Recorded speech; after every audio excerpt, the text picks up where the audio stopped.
Chapter 7, Capturing Solar Energy, that is called photosynthesis, and I'm Colin McLeod. So, chapter starts off with, did the dinosaurs die from a lack of sunlight? So, long time ago, 66 million years ago, that's one of the few dates in geologic time that I actually remember, and I actually don't even remember that it was 66, just about 60 million years ago, something like that. Don't be too concerned with memorizing these exact numbers. 66 million years ago, that is a long time. You can think about numbers that are that big in terms of the movement of tectonic plates. They move roughly like an inch a year. So 66 million years, that means that tectonic plates have moved around 66 million inches. So then you can divide that by 12 and get it in feet. And so that's many, many miles. The Earth was dramatically different then. Were the dinosaurs wiped out at that time? There's a lot of evidence that they were, and that it was because of an asteroid impact. We see certain types of minerals, don't need to memorize which ones, that are found all around the world that basically just only come from meteorite impacts, asteroids that hit the ground. So that's the evidence for that. And did they die out really rapidly, and was it due to sunlight? Well, basically, and this is a constantly evolving sort of theory based on newer and newer emerging geological evidence. The asteroid would have hit the ground and caused a huge amount of dust to be spewed into the atmosphere, which would dramatically reduce the amount of light that gets down to the Earth's surface. So that would reduce the rate of photosynthesis. Huge numbers of plants certainly went extinct, but it wasn't like the asteroid hit and then a year later 40% of the species on Earth were gone. Likely, evidence shows that likely what happened was it was more of like a slow collapse in the food chain. So if one of these dinosaurs relied primarily on two plants and one of the plants went extinct due to the lack of sunlight, then that dinosaur would have had only one plant left, so its population would have been reduced, and then maybe that plant bit the dust as well, and also disappeared. And so then that dinosaur disappeared. Any predators eating that herbivore then would have less food, and on and on and on up food chains and through food webs. So it's thought that it happened more like around on the order of thousands of years, that they slowly died out, that the light hitting the Earth's surface affected plants, and that went all the way up through the food chains and food webs all around the world. So, what is photosynthesis? Early cells evolved the ability to perform photosynthesis about 3.5 billion years ago. How long ago is that? Wow, really long time. Billion, hard to wrap your mind around it. Again, that means tectonic plates would have moved about a billion inches, so none of our current land masses look anything like what they look like now. The Earth itself is about 5 billion years old, depending on what evidence you're looking at and how strong you want that evidence to be. Uh, Really, the land was solidified something like in the order of 4 billion or more than that, 4.5 billion years ago. So that we would expect to find rocks that are that old. We haven't found any rocks that are quite over 4 billion years. And again, this is stuff that's constantly changing. So I don't really memorize exact numbers, but 3 billion years ago, that's like half the age of the Earth, roughly. This is a time on Earth when there was only unicellular life. So that some of those cells evolved the ability to capture sunlight and turn that sunlight energy into chemical energy. Most forms of life on Earth depend on that chemical energy that is produced by photosynthetic life forms. There's a few exceptions, like deep sea creatures that are able to get energy from geothermal vents, but basically all life depends on this process. So it happened really, really early on.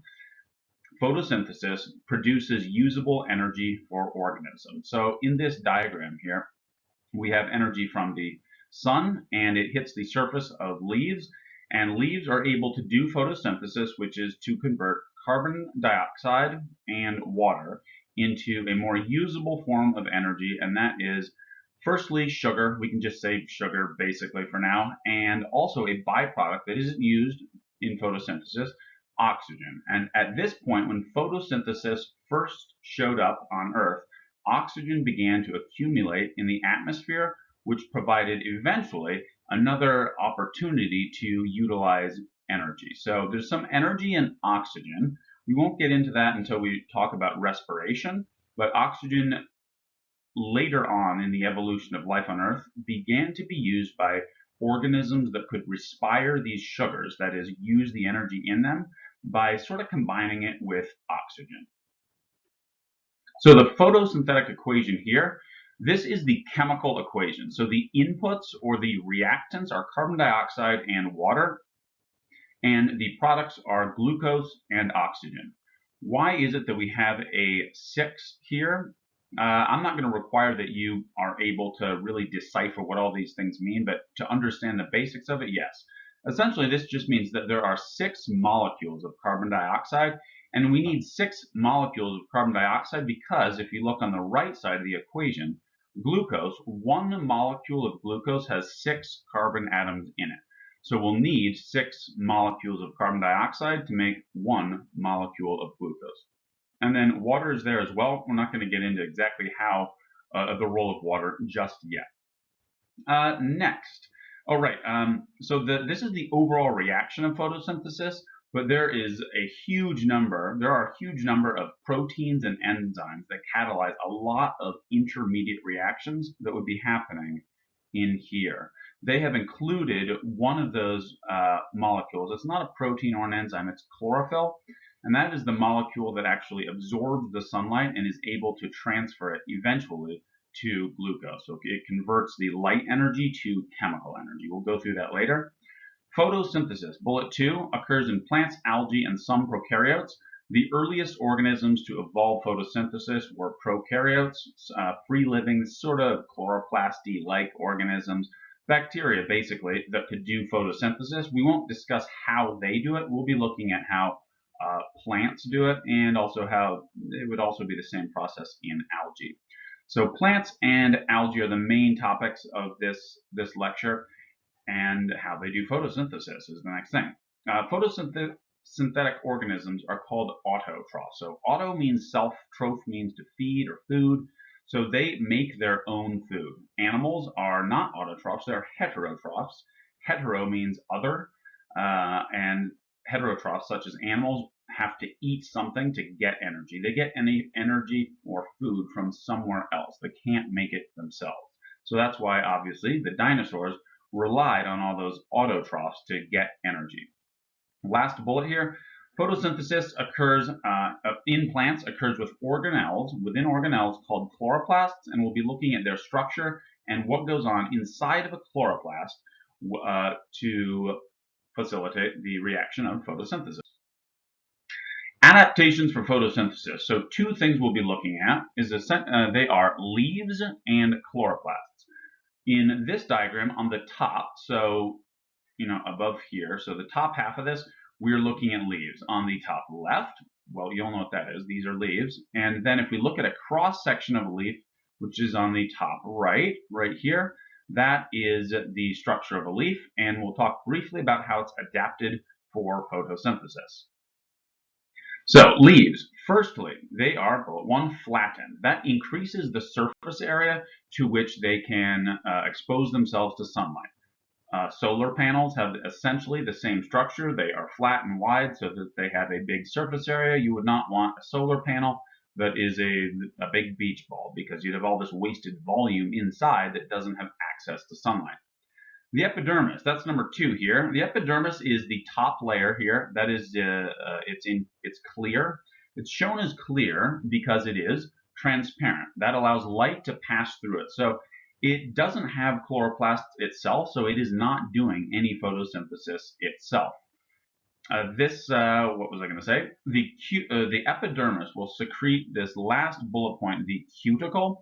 The cuticle is waxy. We talked about waxes. They're a kind of fat, or they're a kind of lipid, and they are waterproof, and they're on the outer layer of the cell to prevent a couple of things. One, evaporation. So leaves, the inside of leaves is something like 70% water, and without that water, we wouldn't have any life because none of these solutes that are required for photosynthesis to happen could dissolve anything. the plant would essentially it'd be dehydrated and it would die. The cuticle also is waxy, which means water doesn't integrate with it. It repels water. So if you ever look out after a rain, you'll notice that leaves tend to have the droplets of water sort of roll off of them, and that is because the cuticle is waxy and hydrophobic. So water tends to sort of drain off of them rather quickly. Next, about the leaf is the inside of the leaf. So that is this green area that I'm circling now with this red line. That is two things. One, it is the palisade layer that is on the top. You don't need to memorize that. And then the lower part, which is mesophyll cells. The whole thing is mesophyll cells. The lower part is a spongy mesophyll. So the spongy part, let me circle that with a different kind of thing. So the spongy part, I'm highlighting now in yellow. This is spongy mesophyll, and we say that it is spongy because it has a lot of air spaces between the cells there. So those air spaces are an important adaptation because they allow carbon dioxide to be right outside of all of those cells. So when CO2 diffuses into leaves through these small openings called the stomata, there's an inner airspace here that the mesophyll cells sort of are suspended in. They're attached to each other, but there's some air spaces between them. So CO2 can get in there and then be absorbed by the cells so that they can do photosynthesis. Let's see, last thing I need to mention here, it's this bullet over here, vascular bundles, I'm underlining it. Vascular bundles, this is this sort of light brown structure here, and these things take water all the way from the roots and transport it up the stem and then out into the mesophyll layer here. So remember, the photosynthesis requires water and carbon dioxide. Those are the reactants. So the vascular bundles bring water up from the roots into the leaves so that photosynthesis can occur. They do a second thing as well, which is this little dash right here. They transport sugars away from the leaves. So if you consider maybe a potato plant, the potato is underground and the potato is filled with starch, which is a polymer of glucose. So where did all of that sugar come from in the potato? It obviously came from the leaves, and the sugar produced by photosynthesis in the leaf would be transported down the plant through these vascular bundles all the way into the roots and then to the potato where it would be converted to starch. The last adaptation we'll talk about is stomata. And for reference, the stomata in this picture are right there. So they're on the bottom of leaves, and they're on the bottom of leaves because one, this allows CO2 to go in. If they're on the top, CO2 could also go in. But another thing is, if they're on the bottom, then they are more protected from the direct sunlight of the sun, and that reduces how much water leaves through those stomata, and water does leave through them. And if you had direct sunlight on the stomata, more water would be leaving. So because it's on the bottom, that helps them conserve water. Stomata, they open and close in response to essentially water stress. So the only bullet here is when open, carbon dioxide diffuses in and water is lost. So looking at the diagram on the left here, these are open stomata. So CO2 can go in, CO2, and so they need to be open for the plant to be able to do photosynthesis. The downside is that water diffuses out. There we go. So H2O will diffuse out of these stomata. So there's kind of a payoff here, the second part of this.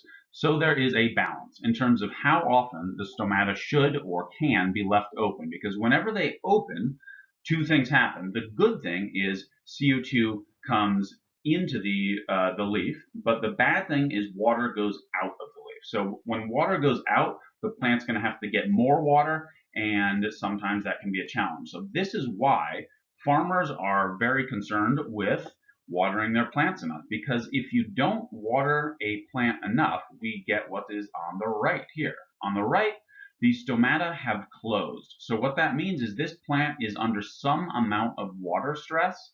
So the stomata close to conserve water because that'll result in the death of the plant if it gets too dehydrated.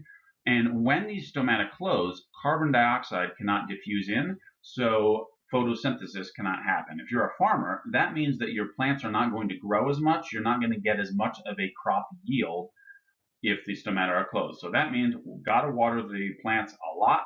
And that is why we see in basically every country, the main use of fresh water in every country is farming, agriculture, because we've got to produce food. We will now be talking about chloroplast structure.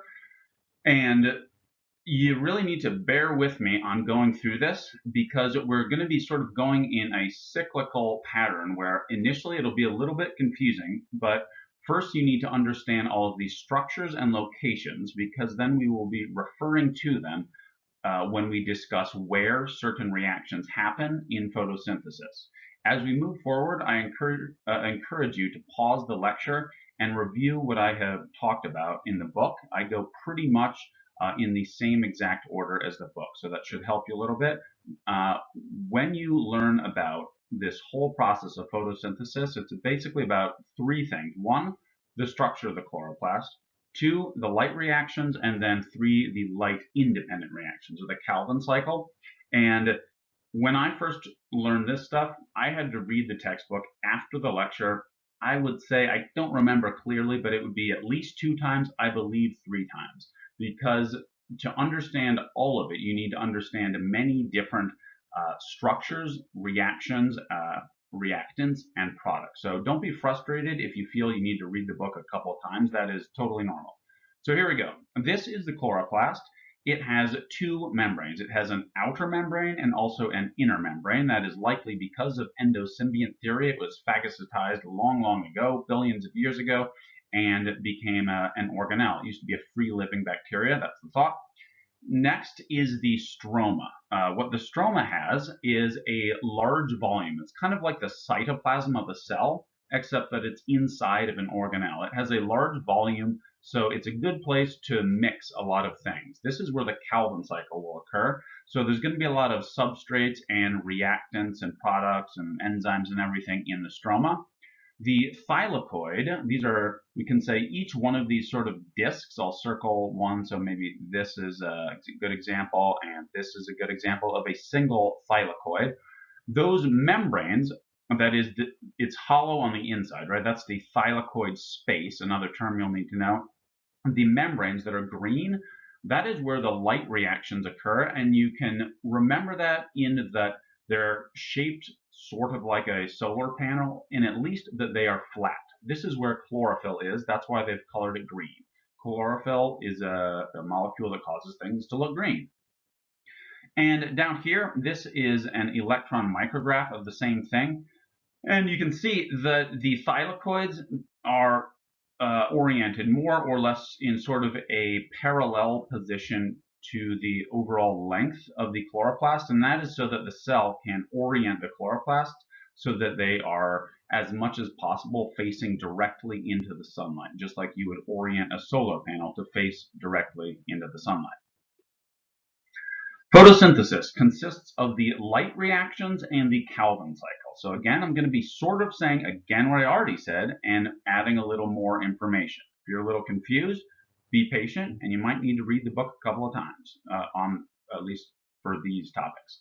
So 2 locations. 1, the conversion of sunlight energy to chemical energy occurs in the thylakoid membrane. So those green spaces where there is chlorophyll in those membranes, that's where the light reactions occur.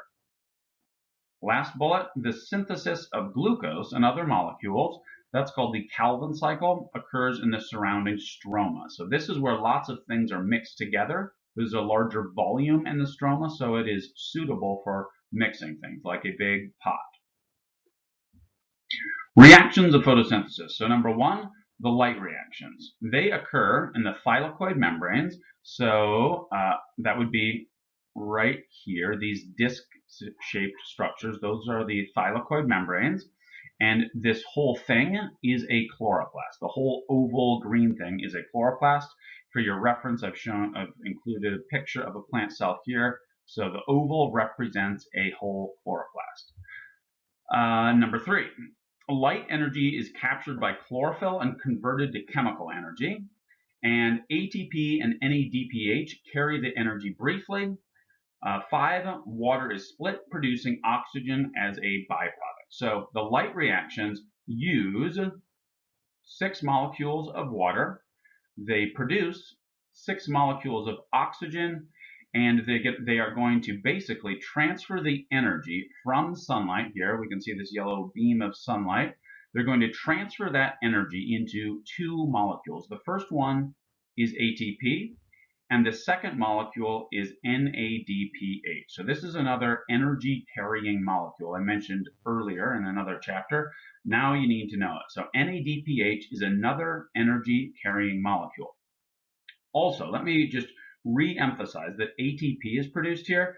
I've said a couple of times that respiration produces ATP, but in fact, photosynthesis also produces ATP. ATP and NADPH will then carry the energy into the Calvin cycle, which doesn't directly require light. So this could be happening in the dark later after the sun has set. And the Calvin cycle is where we actually absorb CO2 and then produce some sugars. That one's a 3-carbon sugar, and then it's converted to glucose. More on that later. This is a brief overview. We'll get into more details. So the Calvin cycle, right here, I already kind of introduced it, got a little ahead of myself. This is the Calvin cycle, and in summary, what happens here, energy from the light is carried by ATP and NADPH and used to synthesize glucose using carbon dioxide, and it occurs in the stroma. The stroma, again, is right in here. The stroma, kind of like the cytoplasm of the cell, except now we're talking about inside the chloroplast. So a little bit of a discussion on what light is, because that is where the energy comes from. So you need to think about it a little bit.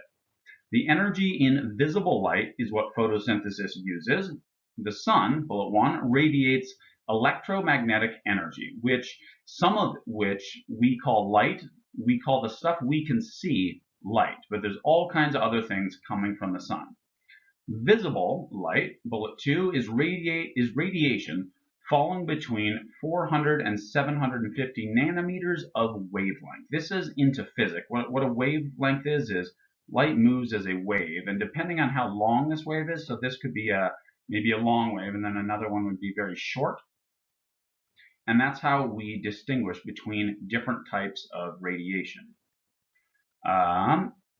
Typically, really short wavelength would be more dangerous types of radiation, like those coming from a nuclear reactor, or the kind of radiation that would give you a sunburn. So this would be really short wavelength here.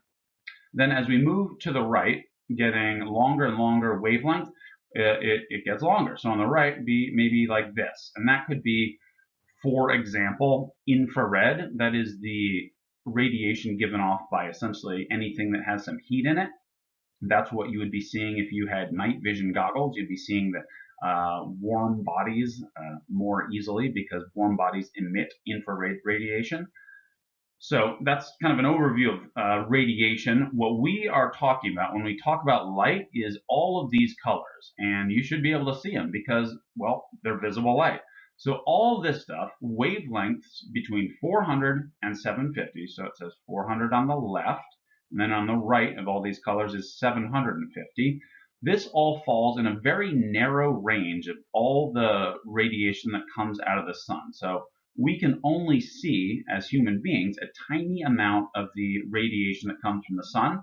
And in fact, most of the radiation that comes from the sun is visible light. So go figure, plants have evolved to use most of the energy available, which is mostly visible light. So visible light is going to be absorbed by photosynthesis, or at least some of it.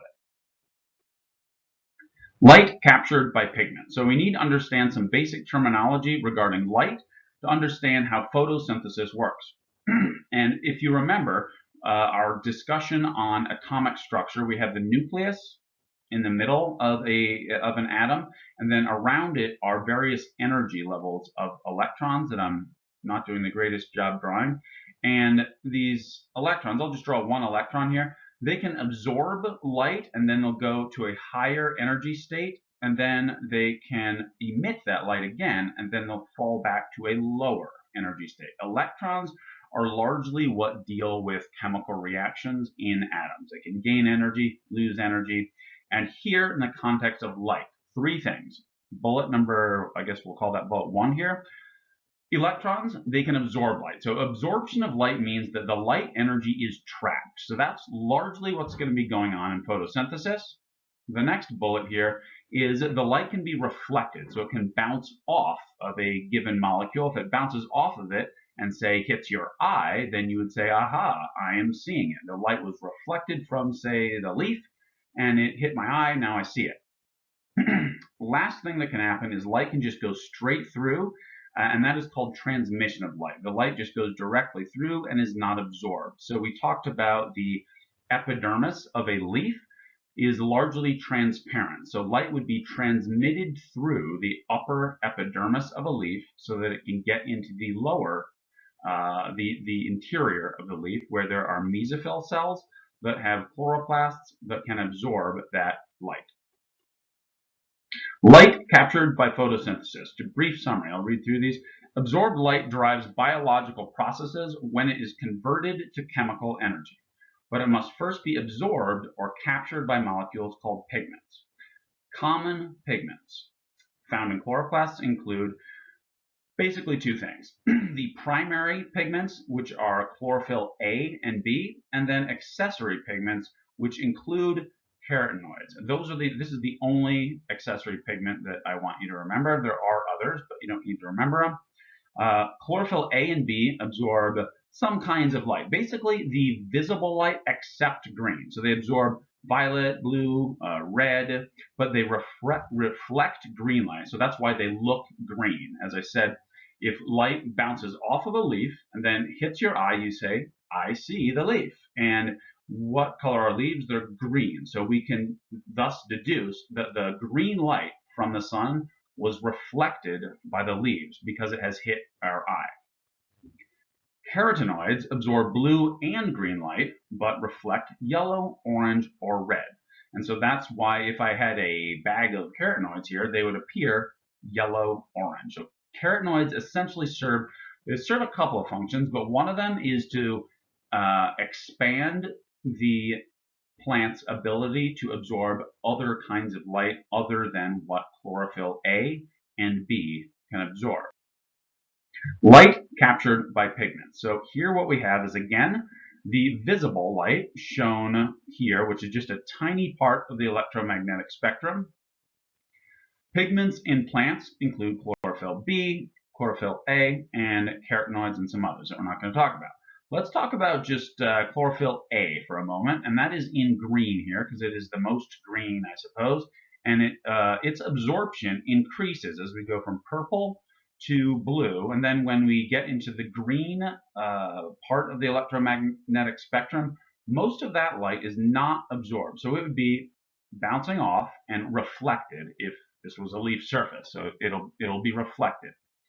Chlorophyll B is a little bit different in that it can absorb some of this green light, but not that well, and not that much of it, maybe half of it or so.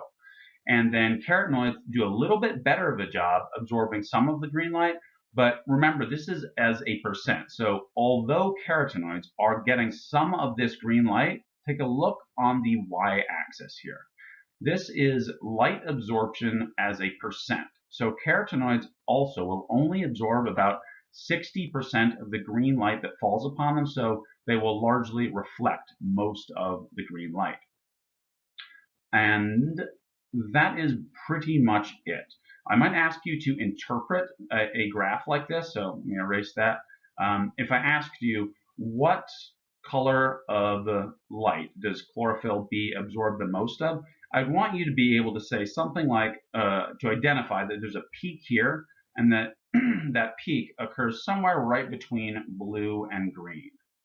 So just kind of being able to interpret the graph. Light absorption as a percent of total light. So how much light is shown on it? Maybe it looks like about 80% of it is absorbed for the blue-green section right there.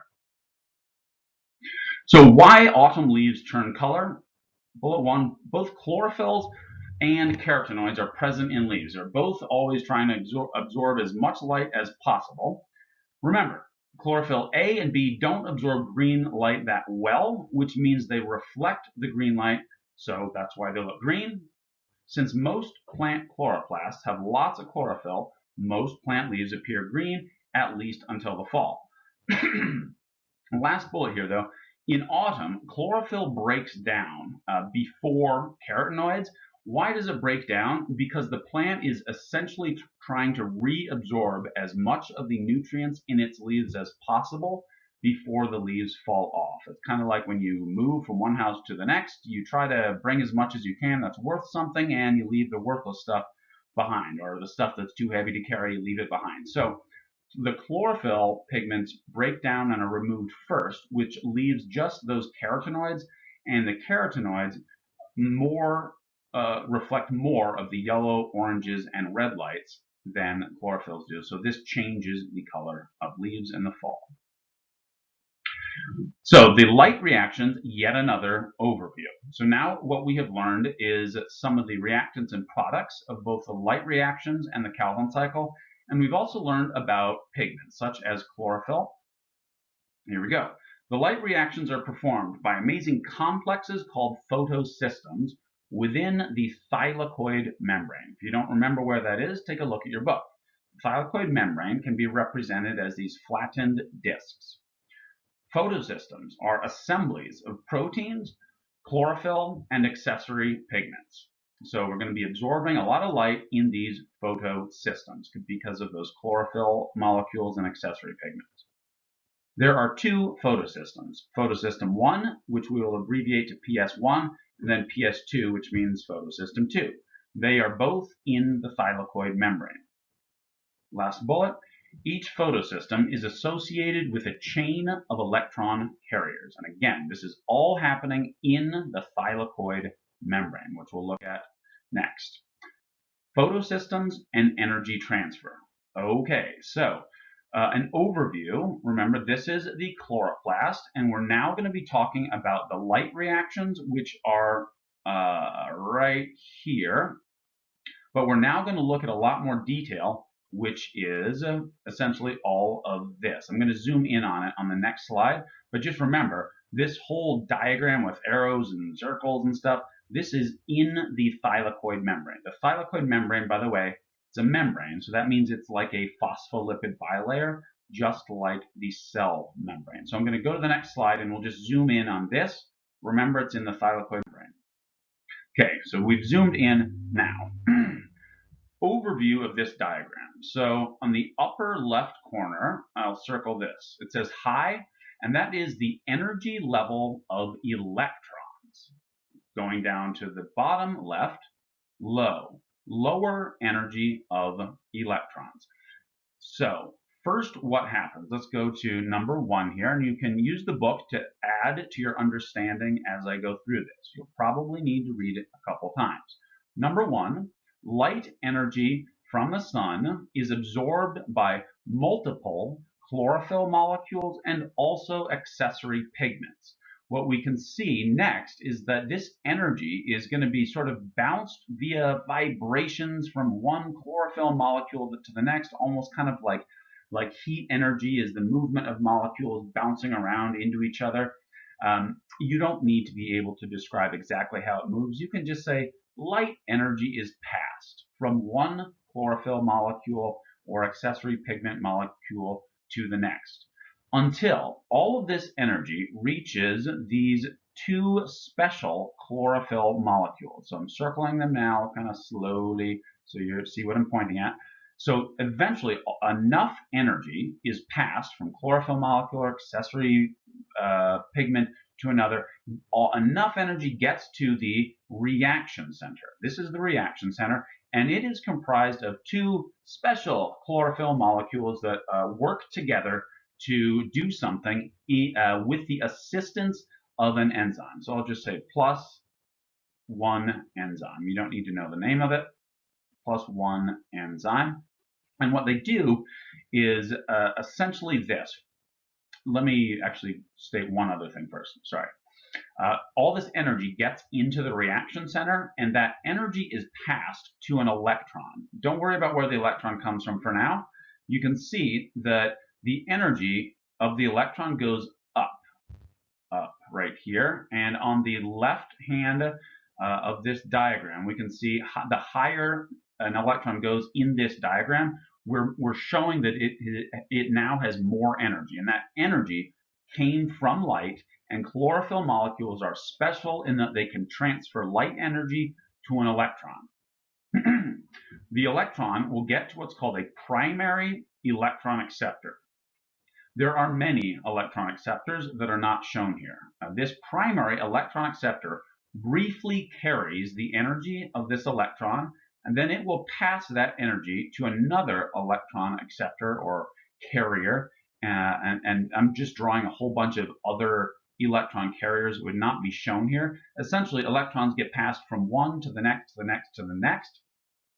And these carrier molecules, you can note it, you can see that the energy level is going down here. And the reason that it's going down is that those electron carriers are using the energy of the electron to make ATP, step 5 here. So this is called the electron transport chain, and there's all these electron carriers. I'm drawing a couple more. You don't need to obviously remember any of them, but there's a lot of them, and they work together to make ATP. More details on that later. Eventually, this electron has gotten to such a low energy state that, well, it's not useful. And at that point, it will arrive at photosystem 1, which is second in the whole electron transport pathway here. It's second. They call it photosystem 1 simply because it was discovered first. Photosystem 2 on the left, underlining it now, was discovered later, so they called it photosystem 2, even though it comes first. So what happens to this electron now that it is low energy? It arrives in photosystem 1, and the same thing happens, basically. Light energy from the sun falls on these pigment molecules. They transfer the energy until it gets to a reaction center, and that energy is transferred to that same electron, which has its energy level raised way up here, and then it goes into a second electron transport chain. A second electron transport chain. This was another electron carrier, and it's passed down through a shorter electron transport chain, and this electron is going to be added to NADP+. So NADP+ has a positive charge. If you add one negative charge to it, it becomes neutral. So that's why NADPH doesn't have a charge at all. And if you get a little confused with how many positives and how many negatives there are here, do not worry about that. I'm not going to be asking you to balance all of these charges at all. Okay, so let me say one more thing about NADPH here. I'm circling it again just so you know what I'm talking about. NADPH is made from NADP+. So NADP+ doesn't have an H on it. That H is shown right here. Where does it come from? It has come, in fact, from water. So direct your attention to the bottom left of this diagram right here. Water is split in photosystem 2, and it is split into two things. Oxygen, which I'm circling now, which is a byproduct. It won't be used for anything else in photosynthesis. And then the other component of water, which is a hydrogen. This hydrogen diffuses around in the chloroplast. So essentially there's these hydrogens, or we could say protons, basically everywhere in the chloroplast. So they're available to react with other things, such as drawing this line over to here. They will react with NADP+ to form NADPH, and energy is added from this high energy electron right there. Okay, so let me now return to the beginning of what I have stated here. And if you're thinking, holy smokes, I can't possibly remember or understand all of that, you may now count yourself among the normal human beings on Earth. You're going to need to read through it again, and probably then again on in your textbook. or you can watch this again. So going back to the beginning now. I stated in the beginning that an electron is basically kicked out of the reaction center, and then it goes through this electron carrier or electron transport chain to produce ATP and then NADPH. So we need to do this again and again and again. So we're going to need a supply of more electrons. Where do those electrons come from? They come from water. So light energy is used to do another thing. In the reaction center, plus an enzyme, light energy with this enzyme is used to split water. So water is split, and it's split into actually three things. Oxygen as a byproduct, H plus that will be used to bind to NADP plus, and then also an electron. So where did the electron come from? The H plus, the hydrogen, normally has one electron, but in the process of splitting water, the hydrogen loses that electron. It is stripped of its one electron, so we call it H plus. This electron is then given more energy from the pigments, which get their energy from light, right? The light energy bounces from pigment molecule to pigment molecule till it reaches the reaction center, where we then take that electron that's been provided by the splitting of water, and again, we'll repeat the whole process. Raise it to a higher energy level, add it to the primary electron acceptor. It goes down an electron transport chain that somehow produces ATP. We'll talk about that later. Gets to photosystem 1. More light energy is added. It's a high energy electron again. Goes down another electron transport chain where it is used to add energy to NADP plus, and we get H plus from the splitting of water. If that's a lot, again, you're a normal human being. You'll need to read through this in the textbook. I had to too. In fact, I just want to make you feel better if you feel like this is confusing. Even after I had a bachelor's degree, I taught high school for a bit. And when I taught this, I had to read the textbook twice to remember this stuff, even having a bachelor's degree in biology. I now have a master's degree, but point being, don't feel like you're not dumb if this takes a couple times going through to understand it. That's totally normal.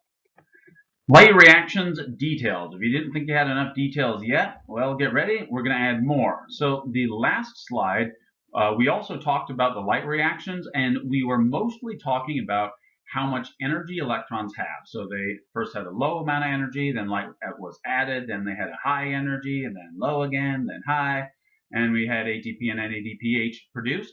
Now we're going to talk about the same thing. That is 1, 2, 3, 4. So electron transport, 2, H plus pumping, 3, ATP production, and 4, NADPH production. But we're going to talk about it within the context of structures. So let me remind you of those structures. Top left, that's chloroplast. Inside of it, there are thylakoid membranes, and even stacks of thylakoids. So top right here, circling it now, that's a thylakoid membrane, and inside of it is something called the thylakoid space. The thylakoid space.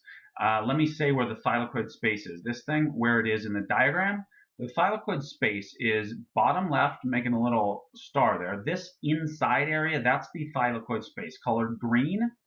The outside the thylakoids, that is called the stroma. The stroma. So we won't really be talking much about this because that is the Calvin cycle. So only very brief discussion of the Calvin cycle here. We'll come back to it later. So here we go again. The light reactions details. Let's now start with the same thing we started with before.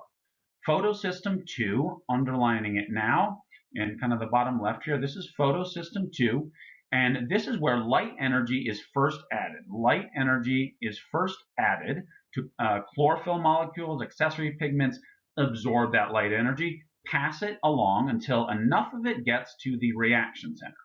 In the reaction center, water is split. Even though it's kind of shown being split inside the thylakoid space, it happens actually like right in the thylakoid space, touching the reaction center.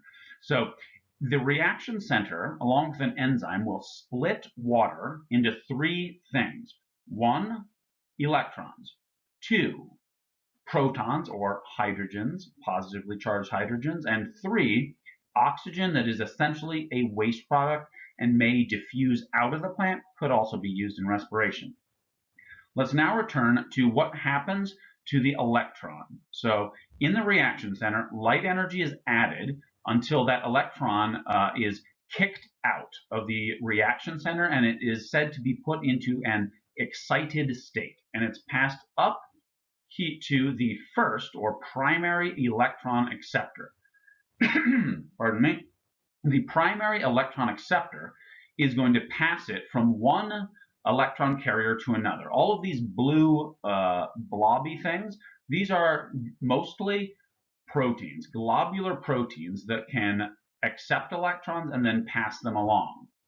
So I said in the last slide that electrons are passed from one electron carrier to the next. This is the electron transport chain, and they get to a lower energy. So follow the red line going down to a kind of lower energy here. Lower energy because that energy is used to pump. Let me circle this little text box here. To pump any protons that are in the stroma. Electron energy is used to pump those protons into the thylakoid space. Let me erase that, get a little sloppy here. These protons are pumped into the thylakoid space, just as the black arrow is showing there. I like to direct your attention with more arrows, until we get what is called number 2 here, a high concentration of protons in the thylakoid space. So this is essentially the same mechanism by which a battery works. We get one charge on one side of a membrane. In this case, it's a positive charge. So all of these protons inside the thylakoid space, they represent a kind of energy, chemical potential energy. They want to get out of there, just like the opposite charges on a battery. They want to equalize, and when you connect them to each other, you get some kind of work done, like you light a light bulb, for example. So here, what's going to happen though with these protons, again, I'm talking about these protons right here, we get a high concentration gradient of them, and then they are let out of essentially like a carrier protein, but it is a carrier protein that is in fact made of dozens of proteins. It's really a complex system. So they've thankfully just represented it as a giant blue blob called ATP synthase. So this ATP synthase complex will make ATP using energy from this proton or H plus gradient. So H plus is allowed to diffuse out of the thylakoid space down its concentration gradient right here, down its concentration gradient, and that energy is harnessed by ATP synthase to produce ATP. Now, again, ATP, T stands for tri, meaning 3 phosphates. Look up here, ADP, D stands for di, 2 phosphates. So just 2 phosphates here, and we're going to add an inorganic phosphate. Inorganic means just there's no carbon attached to it. So 1 phosphate, 1 right here, plus these 2 on ADP, they form ATP. Where did the energy come from? From a concentration gradient, kind of like unleashing the water behind a dam. We turn something and then we get electricity. Strange comparison. The ATP synthase itself, in fact, does rotate in a very similar way as a turbine, and it makes ATP. Okay, lastly, this process is called chemiosmosis. You can look that up in your book. The process by which protons diffuse down their concentration gradient through ATP synthase to produce ATP. That's called chemiosmosis. Okay, last thing about ATP here that I'll talk about on this slide is that ATP, bottom right-hand corner, ATP is then, that energy is then used later in the Calvin cycle. So the energy will at last be transferred to sugar or food molecules to make sugar. All right, so we kind of left, we've ignored the remainder of what happens to electrons here. So let me pick up where we left off and just restate that. So where we left off was, I'll circle this electron, circling that electron. This electron is getting passed down an electron transport chain. It pumps protons into the thylakoid space, gets to photosystem 1. Photosystem 1 adds more light energy. The electron goes into a higher energy state. That electron is then passed to basically its final electron carrier in this electron transport chain, and the electron is added to NADP plus along with those protons that originated from the splitting of water. We therefore produce NADPH. The energy in NADPH, which essentially came from that electron, is going to be transferred to the Calvin cycle, where it also will be used to make sugars. If you find this to be fantastically confusing, again, you're a normal human being, you will need to go over it 2 or 3 times. That's absolutely normal. Don't think that that is an unusual state of understanding to be in at this time. So oxygen as a byproduct, we basically ignored it, right?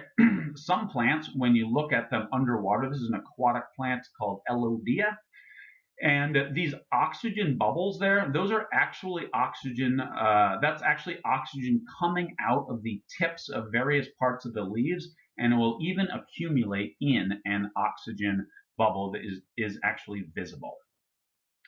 Okay, so last thing though, oxygen that's generated in PS2, that's where water is split, may be used with a plant in cellular respiration in the mitochondria, because remember, plants also have mitochondria.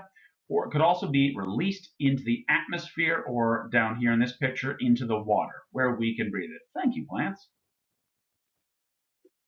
We will now discuss the Calvin cycle. If you missed my face, there it is. I did my best to brush my hair. I hope you're pleased. Okay, Calvin cycle. So NADPH and ATP from the light reactions are used to power glucose synthesis, making of food by autotrophs. Bullet 2. Light is not directly necessary for the Calvin cycle reactions. Only the ATP and NADPH, which were made in the light reactions, are needed, along with carbon dioxide. So that doesn't mean that the Calvin cycle only happens at night. It could happen in the day or it could happen in the night. Some desert plants are adapted to opening their stomata to let that CO2 in only at night. So some desert plants will actually do the Calvin cycle only at night, but that is beyond the scope of this syllabus. Calvin cycle can happen in the day or night. We call this carbon fixation. We take it out of the atmosphere, take it from its gas phase, and fix it to a chemical that is essentially sugar. Okay, so the kinds of things that I'd like you to be able to answer from the Calvin cycle. Number 1, how many carbon dioxide molecules are fixed with each turn of the cycle? Number 2, when is energy added to produce a food molecule or a molecule with energy? There's a couple of them. And then 3, when is energy used to regenerate Rube P?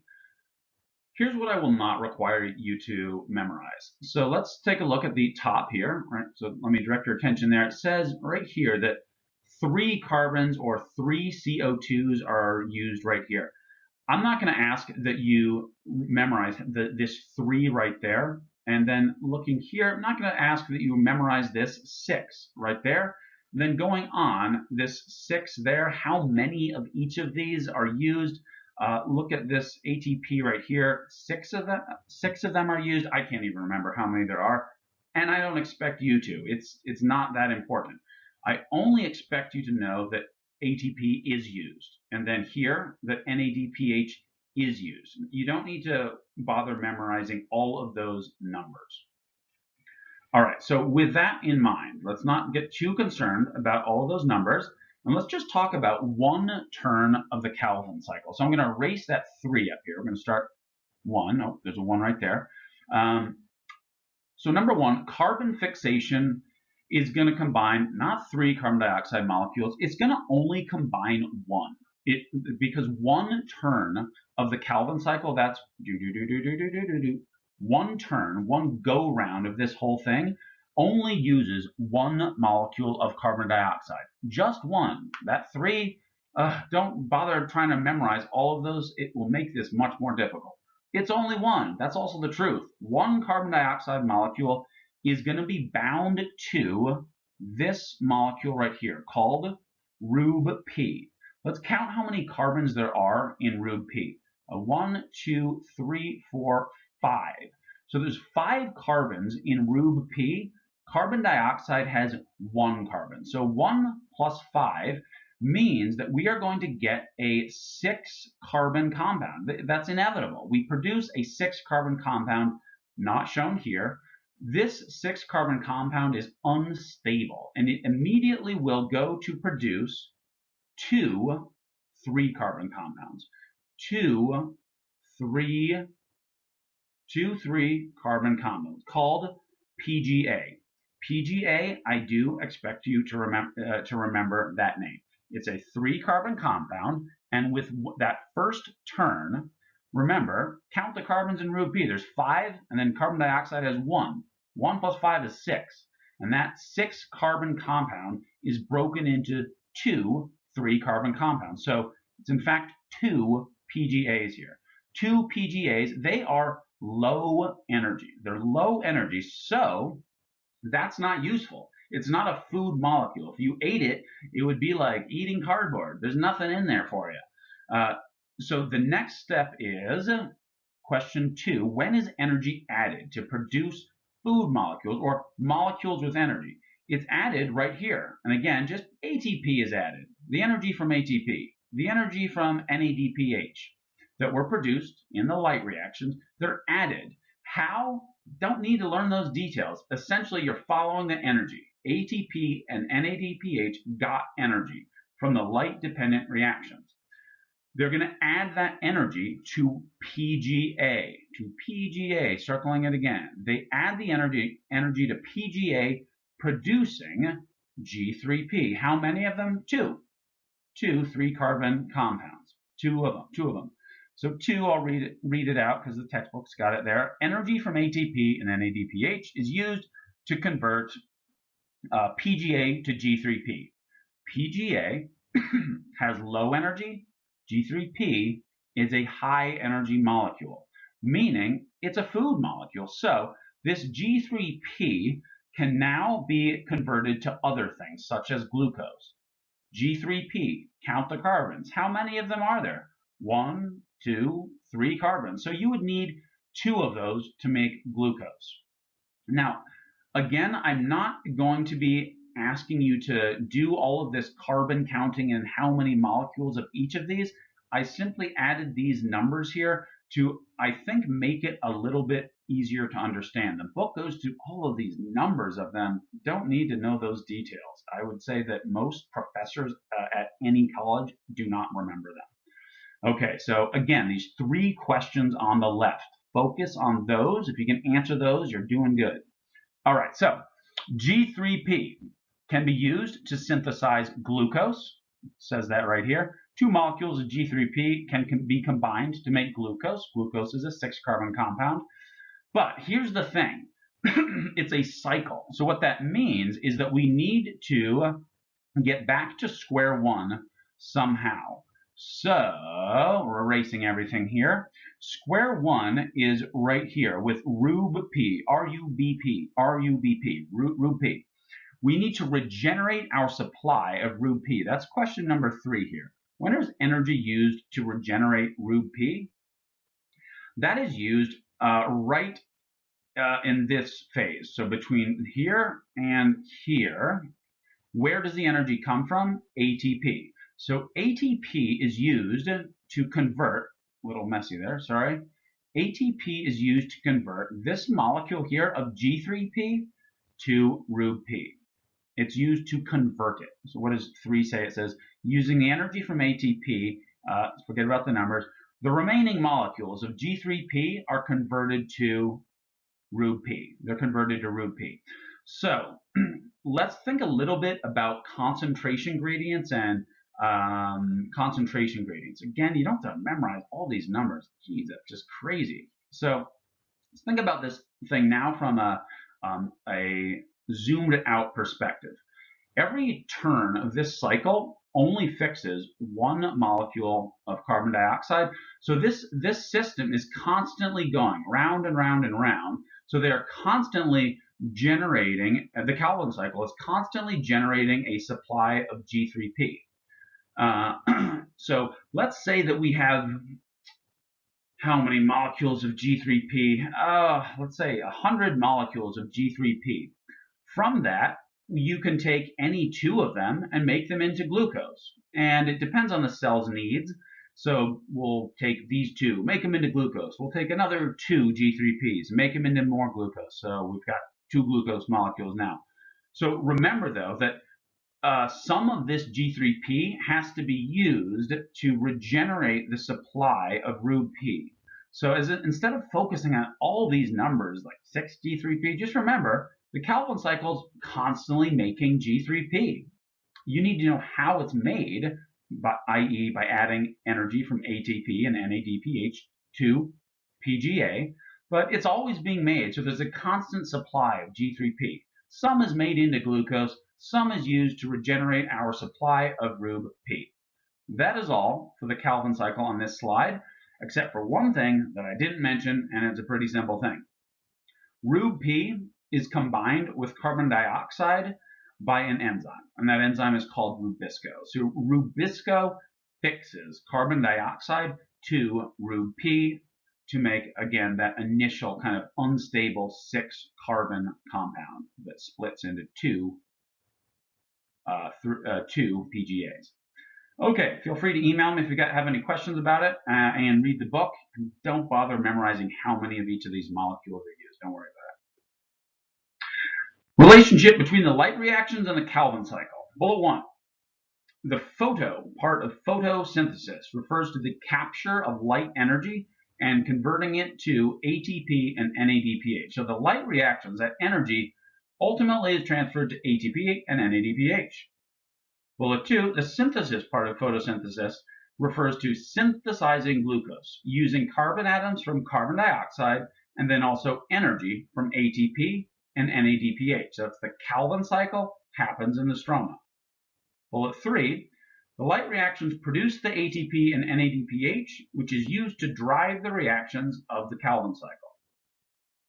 Bullet 4, depleted carriers, ADP, when it has lost its phosphate, that's how it uses its energy, and NADP plus return to the light reactions for recharging. Okay, so again, another zoomed out picture. That's the chloroplast. See, it's even labeled. That's the chloroplast. So zoomed out, the light reactions on the left in the thylakoid membranes and also in the thylakoid space split water. We get energy from light, oxygen's a byproduct, and we add energy to ATP with 3 phosphates.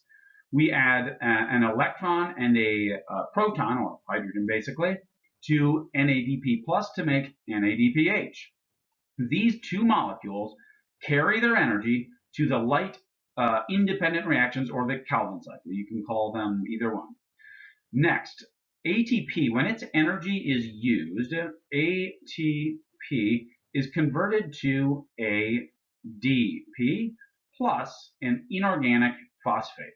And that is shown right here on the left, this ADP, then also plus an inorganic phosphate. And the light reactions will then use those depleted energy carriers to remake ATP. Remember, ADP has 2 phosphates, and then that inorganic phosphate that's just floating around in the cell can be recombined with ADP using energy from the sun to make more ATP.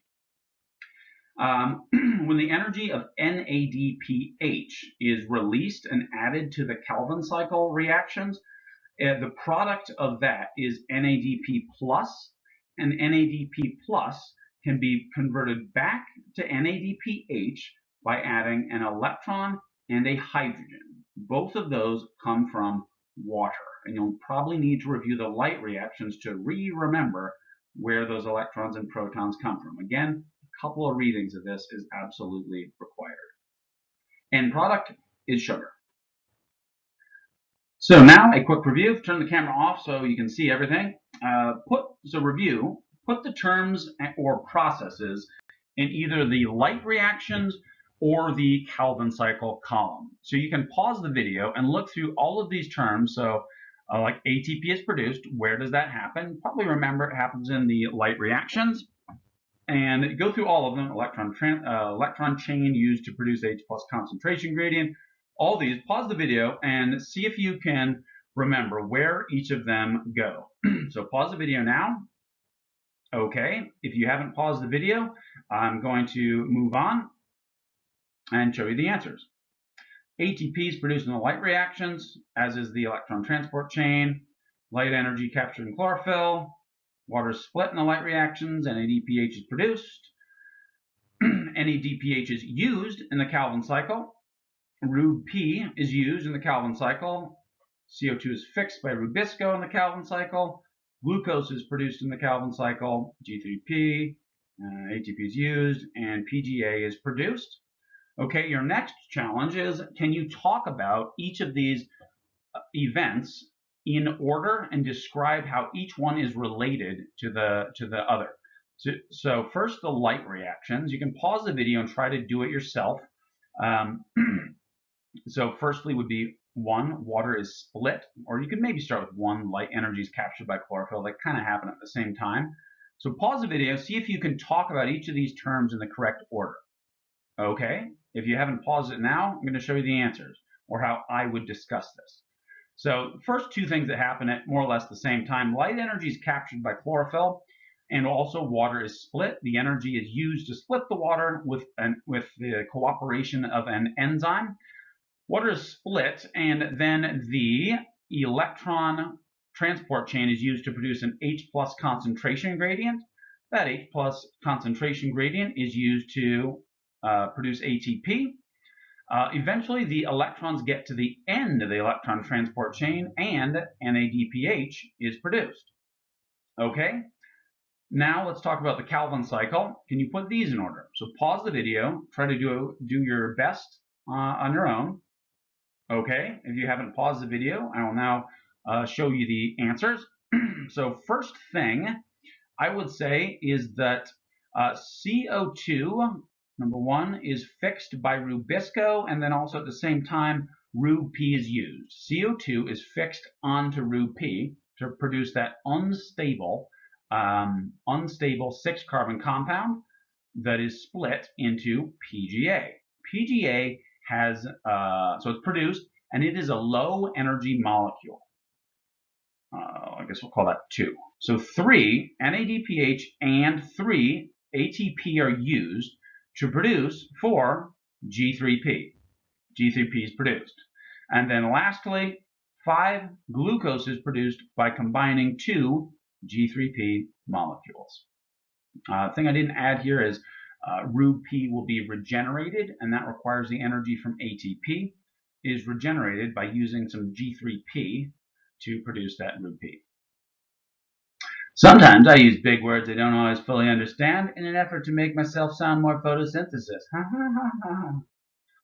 So biofuels, are there benefits? Bogus. Depends on who you ask. 1, most of our energy demands come from fossil fuels. That is widely considered to be a major problem. 2, by widely considered to be a major problem, I mean by scientists who study the climate. Number 2, fossil fuels have energy and carbon that was trapped by plants tens of millions of years ago in an era called the Carboniferous era, largely. Burning of these fuels releases CO2 and energy. Where did these fuels come from? Truth is, most of them came from algae that died and then settled to the bottom of the ocean and then was compacted later by sedimentation, things falling on it and compacting it, and heat and time. Coal comes from largely marshes, so the same thing, aquatic plants just being buried in those marshes and then buried and buried and buried, heat, time, eventually coal is produced. Burning these fuels releases all the CO2 that was fixed a long, long time ago.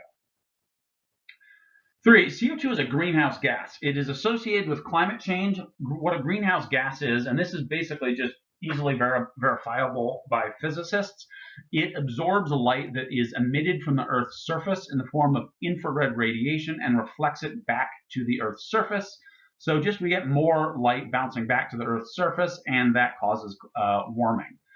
This is sometimes also called the enhanced greenhouse effect, because the greenhouse effect is what keeps the Earth warm. Water is a greenhouse gas, and water helps to trap heat in the Earth's atmosphere, so that we're all the temperature that we are.